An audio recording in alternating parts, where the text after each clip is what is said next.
नमस्कार, आप live cities देख रहे हैं। मैं हूं जय शुक्ला। बिहार में राशन के नाम पर बहुत बड़े घोटाले का पर्दाफाश हुआ है। बिहार में राशन के नाम पर लूट का खुलासा हुआ है। राशन कार्ड में सुधार के नाम पर किस प्रकार भ्रष्टाचार व्याप्त है और किस प्रकार रिश्वतखोरी का मामला चल रहा है, उसका खेल उजागर हुआ है। और यह सब कुछ उजागर होने के बाद इस बात की हैरानगी है कि बिहार में आखिर गरीबों को मिलने वाले राशन के एवज में भी उनसे पैसे ऐंठे जा रहे हैं।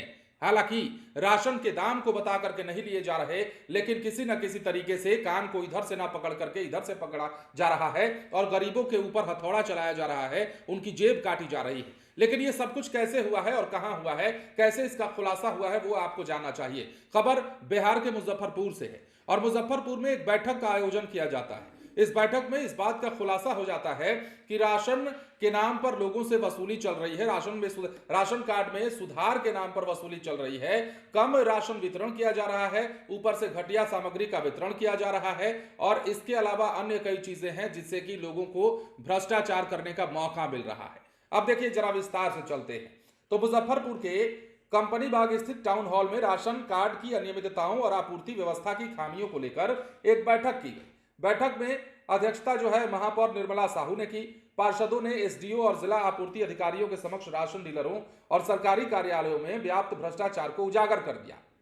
राशन कार्ड में गड़बड़ी और रिश्वतखोरी के आरोप में कई बातें सामने आई और कहा गया, इस बैठक के दौरान खुलासा किया गया कि लगातार गड़बड़ियां हो रही हैं। राशन कार्ड में सुधार के नाम पर गरीबों से 700 रुपए से 1000 रुपए तक की रिश्वत मांगी जा रही है।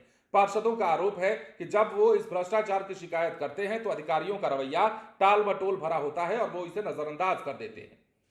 पार्षदों ने अंत्योदय योजना के तहत मिलने वाले 35 किलोग्राम राशन में भारी कटौती की ओर भी इशारा किया। बताया कि डीलर केवल 25 किलोग्राम राशन देते हैं, लेकिन वास्तविक तौल 20 किलोग्राम ही होता है। यानी प्रत्येक लाभार्थी के राशन में 5 किलोग्राम की कटौती हो रही है, जिससे डीलर अवैध रूप से बड़ा मुनाफा कमा रहे हैं। साथ ही वितरण की जा रही अनाज जो है घटिया गुणवत्ता की होती है, जिससे गरीब परिवारों को दिक्कतों का सामना करना पड़ता है। अब इसके बाद तमाम चीजें हुई और इस बैठक में अधिकारियों को निर्देश दिया गया कि 15 दिन के भीतर सभी पीडीएस दुकानों और उनके अन्य वरिष्ठ अधिकारियों के मोबाइल नंबर प्रदर्शित किए जाएं ताकि लोग सीधे शिकायत कर सकें। पिछले 6 महीने से पार्षद इस मुद्दे को निगम बोर्ड और सशक्त स्थायी समिति की बैठक में उठाते आ रहे थे, लेकिन आपूर्ति विभाग के अधिकारी हर बार अनुपस्थित रहते थे। इस बार नगर आयुक्त विक्रम विरकर के प्रयासों से बैठक संभव हो पाई, जिससे उम्मीद जताई जा रही है कि अब राशन कार्ड और पीडीएस सिस्टम की गड़बड़ियों पर अंकुश लगेगा। तो ये कौन देखेगा?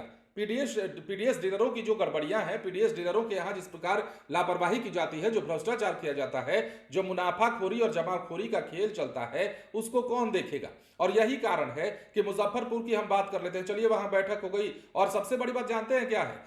किसी आम आदमी ने नहीं कहा है, किसी गरीब ने नहीं कहा है कि आप हल्के में उड़ा दीजिएगा। बैठक में पार्षदों ने कहा है और पार्षदों ने जब यह खुलासा किया है तो यह भी कहा है कि अधिकारियों के जो रवैये हैं ना, वो टाल मटोल वाले रहते हैं। तो सिर्फ एक जिले की बात नहीं है। यहां बैठक हो गई, यहां पता चल गया, खुलासा हो गया, हमने खबर बता दी।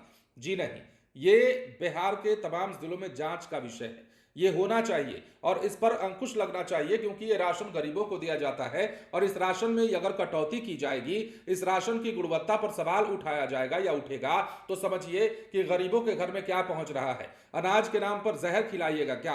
अनाज के नाम पर मोटी रकम वसूल कीजिएगा क्या? ये तमाम चीजें चल रही हैं। राशन कार्ड के नाम पर वसूली चल रही है और राशन के नाम पर धांधली चल रही है और बिहार के मुजफ्फरपुर में यह खेल उजागर हुआ है। बने रहे लाइव सिटीज के साथ। धन्यवाद।